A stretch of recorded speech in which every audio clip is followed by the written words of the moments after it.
आपने इतना डेडिकेशन कहाँ से लाया? अगर आपको किसी चीज पर वर्क करना है तो आपको थोड़ा लगन अगर होगा तो आप वर्क कर पाओगे उस चीज जी, पर। कि मोबाइल तो सबके पास होता है लेकिन हम अलार्म नहीं लगाते उन चीजों के लिए जो सच में करनी चाहिए। सर आपकी कंटिन्यूटी जो है इससे मैं बहुत कुछ सीखा हूँ सर। जब तक आप क्वेश्चंस अटेम्प्ट नहीं करेंगे तब तक आपको एग्जामिनेशन वाला फील नहीं आएगा। हमें एक प्लेटफॉर्म ऐसा लेना चाहिए जहां से आपको बेहतर से बेहतर शिक्षा मिल सके। सीयूईटी पीजी का जो एग्जाम है वो अभी आप एक साल बाद क्यों दे रहे हैं? हेलो नमस्कार दोस्तों, स्वागत है आप सभी लोगों का सीडीपीजी वाला पे। मेरा नाम है योगेश लहानकर, आपका हिस्ट्री का टीचर।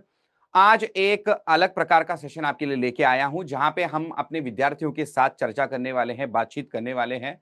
और इसी के चलते हमारे साथ जुड़े हैं हमारे आरंभ और समर्थ के जो स्टूडेंट हैं, सुदर्शन राज जी। नमस्कार Sudarshan ji. Good evening sir. Good evening. जैसे कि आप जानते हैं, हमने समर्थ बैच जो है अप्रैल में लॉन्च करी थी, समर्थ 1.0। अभी जुलाई में समर्थ 2.0 भी लॉन्च की है। इसी के इस पर्टिकुलर इंटरव्यू के माध्यम से हम ये समझने की कोशिश करेंगे कि किस तरह से विद्यार्थियों को अ, इसका फायदा पहुंच रहा है। लेकिन उस पर्टिकुलर क्वेश्चन पे आने से पहले मैं सुदर्शन जी से ये पूछना चाहूंगा कि वो अपने बारे में थोड़ा सा बताएं। वो कहाँ से हैं, कौन सी यूनिवर्सिटी से या फिर कौन से कॉलेज से वो अभी अपना बैचलर डिग्री जो है कंप्लीट कर रहे हैं, कौन से विषय से कर रहे हैं या फिर कंप्लीट कर चुके हैं। और फिर उसके बाद आगे के क्वेश्चंस वगैरह ले लेते हैं। तो नमस्कार सुदर्शन जी, अपने बारे में कुछ बताएं। Yes sir. मैं बिहार से हूँ। मैंने अपनी जो प्रारंभिक शिक्षा है मैंने यहीं से की है, जी। पटना से। और जी। उसके बाद मैं ग्रेजुएशन करने के लिए दिल्ली चला गया था यूजी ओके। के माध्यम से, जो सीईटी होती है उसके माध्यम से। और जी। मैंने नोएडा में ही अपने ग्रेजुएशन कंप्लीट किए हैं वहीं पे। जी। ओके। और वो एक यूनिवर्सिटी है गवर्नमेंट की तरफ से, मैं जी। उसी में किया हूँ। ओके। Yes sir. तो और अभी आपका मेरा जो बैचलर सब्जेक्ट है खत्म। वो हिस्ट्री है। ओके। Yes sir. तो हिस्ट्री अभी आपका सब्जेक्ट है बैचलर मेरा। खत्म है। यस सर, मेरी खत्म हो ओके। चुकी है। ओके। वैसे तो मैं ये जानता हूं कि अभी आपका बैचलर जो डिग्री है वो खत्म हो चुका है। लेकिन आप विद्यार्थियों यस को सर। ये बताएं कि सीयूईटी पीजी का जो एग्जाम है वो अभी आप एक साल बाद क्यों दे रहे हैं? एग्जैक्टली ऐसा क्या हुआ था जिसकी वजह से एक साल का ये जो गैप है ये आया है? सर एक नॉलेज का अभाव सर, और जिस जी। तरह से हम देखते हैं कि ये इसमें जागरूकता बहुत कम है इस चीज को लेकर कि जी। हम पीवी दें आगे कोई यूनिवर्सिटी या फिर। हम्म। तो हम देखते हैं कि जागरूकता के अभाव होने के कारण जी। ये चीज लोगों के पास नहीं पहुंच पाती। जो जी। पीडब्ल्यू के माध्यम से मैं आया हूँ तो मुझे इस चीज का पता चला, तो इसलिए करेक्ट। मैंने आपका कोर्स लिया और ज्वाइन किया। जी। ओके। तो बच्चों के लिए काफी इंपॉर्टेंट बात यहाँ पे सुदर्शन जी ने रखी है। वो ये है कि अगर जागरूकता नहीं होगी तो ऐसे बहुत सारे एग्जाम्स होते हैं जिनमें हम अपना करियर एक्सप्लोर कर सकते थे, लेकिन जागरूकता के अभाव के कारण कई बार हम मौके से चूक जाते हैं। खैर, यहाँ पे सुदर्शन जी मौके से चूके नहीं हैं, क्योंकि एक साल के बाद ही सही, लेकिन वो उस प्रवाह से अब जुड़ चुके हैं। तो सुदर्शन जी, मैं हमेशा आपको आरंभ बैच में भी देखता हूं जो हमारी यूट्यूब की बैच होती है, और इसके अलावा आपको मैं समर्थ 1.0 से भी देख रहा हूं।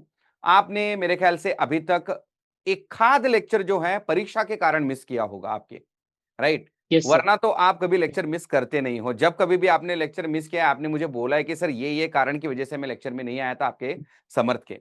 तो ये जो डेडिकेशन है वो यस आपने सर। कहाँ से लाई है? क्योंकि मैं बहुत मतलब आपका इसके लिए मतलब अप्रिशिएट करना चाहूंगा आपको कि जिस प्रकार से आपने आज तक लेक्चर्स अटेंड करे हैं, स्पेशली समर्थ के, तो उसके बारे में कुछ बताइए। आपने इतना डेडिकेशन कहाँ से लाया? हमारे विद्यार्थियों को, दूसरे विद्यार्थियों को भी इससे काफी फायदा मिलेगा। सर पहले जब हम अपनी दिन की शुरुआत करते हैं सर, तो हम जब हम रात को सोते हैं ना तो हम जी। हम अपने प्लान उसी समय में बना लेना चाहिए। जी। इससे क्या होता है, जब हम सुबह उठते हैं तो हमारे सामने एक प्लान वर्क तैयार रहता जी। है। जिससे होगा क्या कि हमारे जो दिन हमें सोचना नहीं पड़ेगा, हमारे माइंड हाँ। के पास सब कुछ ऑलरेडी है।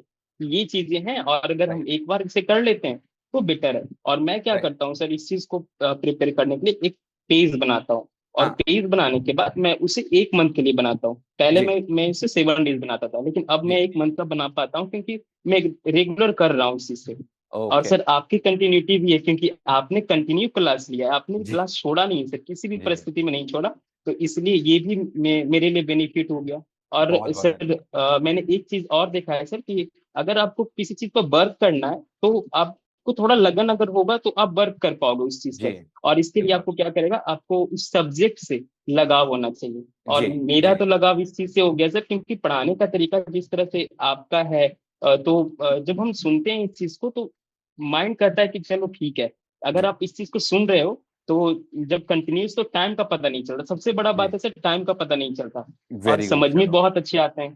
तो और इसके बाद क्या है सर, कि जो आपके नोट्स हैं, क्रिप्स नोट्स हैं, तो मैं इसका अलग से एक प्लान तैयार किया हूँ कि मुझे ये जी नोट्स पर डे पढ़ने हैं, चाहे वो कुछ भी जी हो जाए। आधा घंटा ही देना, 1 घंटा ही देना है, लेकिन मुझे जी पढ़ना है क्लास के साथ साथ। बिल्कुल। और मैं अपने अलार्म में भी लगा कर रखता हूँ, हर जी टाइम पे ओके। जिस टाइम पे मुझे क्लास करना है। तो वो होता है, तो मेरा वर्क करता है उसे। देखो, मोबाइल और तो हम इसके कारण मैं सबके रेगुलर पास कर होता रहा है। हूँ। जी, ये बहुत बढ़िया बात कही, मोबाइल तो सबके पास होता है, लेकिन हम अलार्म नहीं लगाते उन चीजों के लिए जो सच में करनी चाहिए। ठीक है। हम अलार्म दूसरी चीजों के लिए लगा के रखते हैं कि इसका बर्थडे है, इसको विश करना है, ये करना है, वो करना है। नोट्स रीड करने के लिए अलार्म लगाना, ये काफी इंपॉर्टेंट चीज है। यहाँ पे सुदर्शन जी ने बोली है कि रोज के मतलब जिस तरह से अगर कोई बूढ़ा आदमी हो जिसको डॉक्टर ने बोला है कि नहीं आपको इस समय ये गोली लेनी है, दवा लेनी है, तो अलार्म लगा के वो ये करता है। उसी प्रकार से अपने जेएनयू के सपने में ये जो एक प्रिपरेशन का जो दौर होता है, उसमें जो डेडिकेशन चाहिए वो सुदर्शन जी में मुझे दिखता है। ठीक है। और ये एक्चुअली मैं, चूंकि मैं सुदर्शन जी को बहुत पहले से जानता हूं, अभी अप्रैल से मैं इनके संपर्क में हूं, तो मुझे पता है कि इनको जेएनयू का सिलेक्शन चाहिए।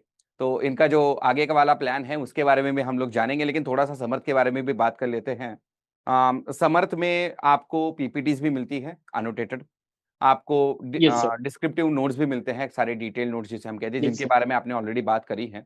इसके अलावा आपको किस तरीके से मतलब पढ़ाने की जो शैली है मेरी खुद की, उसके बारे में आपके क्या विचार है? क्या इसमें कुछ हम चेंजेस ला सकते हैं? क्या आपको ऐसा लगता है कि कुछ और ज्यादा लाना क्लास में जरूरी है? इसके बारे में भी आपके विचार थोड़े से स्पष्ट कीजिएगा। Yes sir. सबसे पहली बात जो होगी सर, मैं यहाँ से स्टार्ट करना चाहूंगा अपनी बातों को। सर आपकी कंटिन्यूटी जो है, इससे मैं बहुत कुछ सीखा हूँ सर। कोई भी जी परिस्थिति हो, आप क्लास नहीं छोड़ते। अब जी कुछ ऐसे हालात होते हैं सर हमारी जिंदगी में, जिससे एक दो छूट जाते हैं, वो नॉर्मल बात है, जी लेकिन नहीं छूटा, तो ये मेरे लिए सबसे प्लस पॉइंट हुआ। जी तो मेरा भी आदत पड़ गया। और सर अगर मैं क्लास नोट्स की बात करूँ सर, जिसमें सबसे ज्यादा बेटर ये लगता है कि वो क्लास नोट सिर्फ पीजी के लिए ही नहीं, वो यूजीसी के लिए, यूजीसी यूजीसी नेट के नीट लिए के लिए, आएंगे। और वो यूपीएससी लेवल तक भी वो टैकल कर सकता है सर। क्योंकि जी जिस तरह से आपके नोट्स हैं, ये एक जो डिटेल नोट्स हैं, आप जो डिटेल नोट देते हैं, या फिर जो हमारे क्लास नोट्स मिलते हैं पीडब्ल्यू की तरफ से, पीपीटी वाली, बेस्ट जी सर। वो अगर वो हम वो पढ़ते हैं, तो मैं मुझे ऐसा लगता है कि ऑल ओवर द बुक्स में जो कंटेंट हमें मिलता है, वो हमें एक जगह कंपाइल करके और वो जी हमें दे दिया जाता है। मतलब एग्जैक्टली। अब बस हम उसे रीडिंग करना है, और कुछ नहीं। बहुत बढ़िया। मैं बहुत खुश हूं ये जान के कि डिस्क्रिप्टिव नोट्स जो हैं, डिटेल नोट्स जो हैं, वो काम आ रहे हैं। क्योंकि बनाते वक्त ही मैंने कुछ यूं बनाए थे कि सीयूटी पीजी खैर चलो ठीक है, एकेडमिक लेवल की एग्जाम होती है, लेकिन इससे भी बड़ी एकेडमिक लेवल की एग्जाम आपकी यूजीसी नेट हो जाती है। बच्चों को कहाँ जी कहीं ये ना हो जाए कि भाई अभी तो हमने सिर्फ सीयूटी पीजी की तैयारी करी, अब फिर से वापस से जाके यूजीसी नेट की तैयारी करने में वो लग जाए। ये मुझे चाहिए था नहीं। मुझे ये था कि चलो यहीं पे आपका जो बेस है यूजीसी नेट का वो तैयार हो जाए। और जैसे आपने बात करी स्टेट पीसी से यूपीएससी की, उसके लिए भी ये नोट्स जरूर काम में आ सकते हैं। लेकिन मैं हमेशा से ये कहता आ रहा हूं क्लास में भी कि यूपीएससी हो गया, स्टेट पीसीएस हो गया, ये कॉम्पिटेटिव एग्जाम्स है, इनमें जरा प्रश्न जो जिस प्रकार से वो ये करते हैं, ढालते हैं क्वेश्चंस को, उसका तरीका अलग है। CUET PG and UGC net, इनका प्रश्न ढालने का तरीका अलग है। बेस कंटेंट वही रहने वाला है। आप इसीलिए कंटेंट रिच रहो। आप चाहे जिस एग्जाम की तैयारी कर रहे हो, अगर आप कंटेंट रिच हो, अगर आप में वो कंटेंट आपको पता है ना, तो कोई भी एग्जाम आप फेस करने के लिए तैयार हो सकते हैं। ठीक है। तो जी। सुदर्शन जी, इस पर्टिकुलर इनसाइट के लिए बहुत बहुत धन्यवाद। आगे हम लोग आपसे ब्रीफ में ये जानना चाहते हैं कि आपका आगे का एकेडमिक प्लान क्या है? जैसे कि हम जानते हैं JNU is your top priority. इसके अलावा क्या कोई दूसरी यूनिवर्सिटी भी आपके इसमें है, प्रेफरेंस लिस्ट में है? और किस तरीके से आप आगे बढ़ना चाहेंगे? क्या आप रिसर्च करना चाहेंगे, टीचिंग में आना चाहेंगे? तो इसके ऊपर भी थोड़ा सा प्रकाश डालें। अगर मैं अपनी फर्स्ट प्रायोरिटी जेएनयू को रखता हूँ सर, तो जी फिर सेकंड प्रायोरिटी में मैं डीयू को रखूंगा, दिल्ली जी यूनिवर्सिटी को। जी। और उसके बाद कोई प्रायोरिटी रखने का रास्ता भी नहीं है सर, क्योंकि जब अब ओके। इतना मेहनत और आपने जब इतना मेहनत किया तो मुझे भी जी। करना पड़ेगा, और बिना जी। मेहनत का तो कुछ होगा नहीं।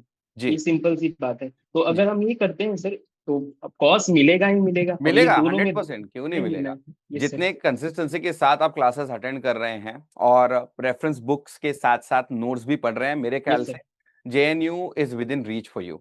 आई एम 100% और श्योर। मैं टेस्ट भी करता हूँ सर, टेस्ट जी। रेगुलर है। डीपीपी सर बहुत हेल्प करती है। अगर आप ओके। डीपीपी लगाते हैं सर, डीपीपी की जो क्वेश्चन है सर, वो जी। इतना टैकल क्वेश्चन है। अगर आप जी। पूरे ऑल ओवर 2 घंटे की भी क्लास करते हैं, जी। मात्र 10 क्वेश्चन करते हैं, जी। तो अगर आप बाहर जाके वही क्वेश्चन कहीं और हार्ड लेवल का क्वेश्चन करेंगे, सेम क्वेश्चन है, ऐसा कुछ नहीं अलग है। और लगभग में सर वो 10 क्वेश्चन में मैं देखता हूँ 2 घंटे के लेक्चर कंप्लीट हो जाते हैं, इस जी। तरह से मुझे लगता है। मैं और मैंने ये दिया है तो मुझे आ, पता है ये चीज। जी जी जी, मैं ये बात जरूर बताना इससे- चाहूंगा। यहाँ पे पीडब्ल्यू पे क्या होता है ना, जो लेक्चर ले रहा इंसान है वही आपको डिस्क्रिप्टिव नोट्स देगा, लेकिन आपका डीपीपी बनाने वाला इंसान एक्चुअली वो एसएमई अलग होता है, सब्जेक्ट मैटर एक्सपर्ट, ताकि बच्चों को रिपीटेटिव कंटेंट ना मिले। अब देखिए, जो पीपीटी बनेगी यस सर। क्लास की, वो हमारे डिस्क्रिप्टिव नोट्स से ही बनेगी, और उसको डिलीवर भी वही बंदा कर रहा है जिसने वो डिस्क्रिप्टिव नोट्स बनाए हैं।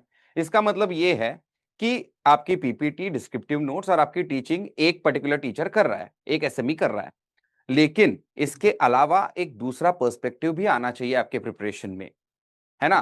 और बहुत बार आपने देखा होगा कि डीपीपीज में बहुत ज्यादा डिटेल में क्वेश्चन आते हैं। अभी अभी आपने बोला कि आपने क्लास यस सर। अटेंड करने के बावजूद हमें बहुत बार डीपीपी करने के लिए फिर से एक बार रीड करना पड़ता है, लेक्चर देखना पड़ता है, कई बार रेफरेंस बुक यस तक सर। खोलनी पड़ती है।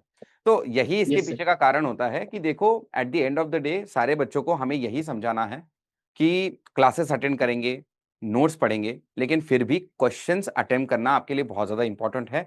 जब तक आप क्वेश्चंस अटेम्प्ट नहीं करेंगे तब तक आपको एग्जामिनेशन वाला फील नहीं आएगा। डीपीपी यानी डेली जो प्रैक्टिस प्रॉब्लम्स होते हैं आपके, ये यही काम करवाते हैं। इसके अलावा मंथली हमारी समर्थ के लिए एक टेस्ट भी होती है। उसमें कितने क्वेश्चंस होते हैं समर्थ वाले मंथली टेस्ट में? 60 क्वेश्चन होते हैं सर, 60 सिक्सटी क्वेश्चंस क्वेश्चन होते हैं। 40 60 क्वेश्चन। 50। Yes sir. ओके, हाँ। यस और सर, उसमें 50 to भी 60। मैंने देखा है आपका स्कोर काफी कंसिस्टेंटली हाई आता रहता है, so very good on that as well. या आगे थैंक यू बढ़ने सर। से पहले, मतलब ये अभी लास्ट ये रहेगा, क्वेश्चन रहेगा आपसे कि ठीक है, यस आपने सर। आपका ये वाला प्लान तो बता दिया कि जेएनयू और डीयू आपके इसमें है, टारगेट लिस्ट में है। मैं तो कहूंगा टारगेट लिस्ट नहीं, ये हिट लिस्ट है। आप तो बिल्कुल, मतलब इन दोनों में से मुझे लगता है कि जेएनयू तो हो जाएगा आपका जेएनयू में।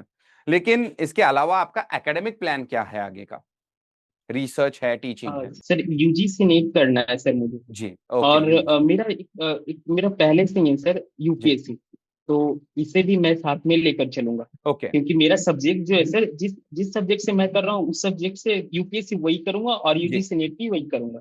जी। तो इसलिए मैं हिस्ट्री से ही करूंगा सर, तो यूपीएससी। चलो, कंटेंट के बारे में तो आपका पूरा ये जो है प्रॉब्लम सॉल्व हो गया। जहां तक सीयूईटी पीजी का सिलेबस आता है, आपका यूपीएससी के साथ 100% मेल खाता है। मैं 99.9 भी बोलना पसंद नहीं करूंगा। और हंड्रेड एक एक परसेंट मिनट और लेना चाहूंगा सर। जी जी, बताइए। एक मिनट और लेना चाहूंगा। जी। अभी होता क्या है सर, कि जब हमारे आधे मंथ पार हो जाते हैं ना, जी। अगर 1 साल हमें मिलता है और 6 मंथ पार हो जाते हैं, तो हमारे मन में बहुत सारे ऐसी चीजें चलने लगती है कि हम यहाँ से पढ़ लें, यहाँ हाँ। से पढ़ लें। ये जी। चीजें नॉर्मल है सर स्टूडेंट की चीज जी। लाइफ में। तो हमें क्या करना चाहिए कि, मैं ये नहीं बोल रहा हूँ कि कौन सा बेस्ट है कौन सा ये है, जी। हमें एक प्लेटफॉर्म ऐसा लेना चाहिए जहां से आपको बेहतर से बेहतर शिक्षा मिल सके। और जी। मैं अभी तक देखता हूँ सर, मैंने अभी तक जो दिया है, टेस्ट दिया है मैंने, पीडब्ल्यू पीडब्ल्यू का जो हिस्ट्री सर जो आप पढ़ाते हो, मैं जी। इस चीज को देखता हूँ सर, क्योंकि आपने जो रेफरेंस बुक दिया था हमें, वो बहुत ज्यादा कारगर है सर। और जी। ये जो बुक्स हैं सर, अगर हम इसे देखें और आपके नोट्स को देखें, तो मुझे ऐसा नहीं लगता कि नोट्स पढ़ने के बाद अगर आप बुक्स पढ़ लें और आपका क्वेश्चन सॉल्व ना हो।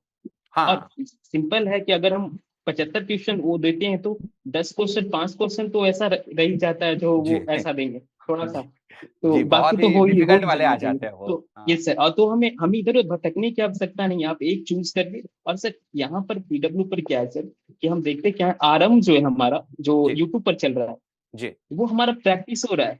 वो जी। हमारा प्रैक्टिस एक टेस्ट की तरह हो रहा है, टेस्ट की जी। तरह हो रहा है। और जो हमारा, जो हम T20 या फाइनल जो खेल रहे हैं सर, वो हम पीडब्ल्यू ऐप में खेल रहे हैं। तो जी। हम देखते हैं सर, वहां पर अगर हम एक खेल के प्रोस्पेक्टिव से देखें सर, तो ये तरीका सही लग रहा है। जी तो जी हम वहां पर खेल कर आते हैं और यहाँ पर अपना प्रैक्टिस कर लेते हैं। जी तो मैं देखता हूँ सर कि अगर मैं वहाँ क्वेश्चन कभी करता हूँ तो 5 या 10 क्वेश्चन रहते हैं, तो मेरे लगभग में 4 क्वेश्चन 5 क्वेश्चन लगभग में सही हो जाते हैं सर। जी और या फिर कभी कभी 3 क्वेश्चन भी सही जाते हैं। तो हमेशा तो ऐसा नहीं होता कि हमेशा सही जी। सब चला जाए। तो ये है। लेकिन फायदा बहुत हो सर, आरंभ बैच से भी फायदा होता है सर। लेकिन आरंभ बैच तभी फायदा कर सकता है किसी को जब आप डिटेल में पढ़ोगे उस चीज को, और जी डिटेल में मिलेगा पीडब्ल्यू के अंदर। और अगर आप जी। ये लेते हैं तो बेहतर रहेगा। समर्थ में जो आपको इन डिटेल डिस्कशंस मिलता है वो आरंभ में करना मुमकिन नहीं, क्योंकि वहां पे समय सीमित होता है। तो ऐसे में यस सर। इस बैच को मैं हमेशा से ही एक रिवीजन बैच कहते आया हूं। सुदर्शन जी, आपने यहाँ पे आके हमारे साथ अपने विचार जो साझा किए उसके लिए पीडब्ल्यू की तरफ से मैं आपका बहुत ज्यादा शुक्रिया अदा करना चाहूंगा, और आपको शुभकामनाएं देना चाहूंगा आपके जेएनयू के सिलेक्शन के लिए। और थैंक यू आगे सर। चल के आप यूजीसी नेट में भी जल्द से जल्द मतलब वो एग्जाम भी क्रैक कर लें, और यूपीएससी में आपके thank you merit sir. List में नाम आने की हम राह देख रहे हैं। ठीक है, तो उसके लिए भी आपको शुभकामनाएं। बहुत बहुत धन्यवाद सुदर्शन जी हमारे साथ जुड़ने के लिए।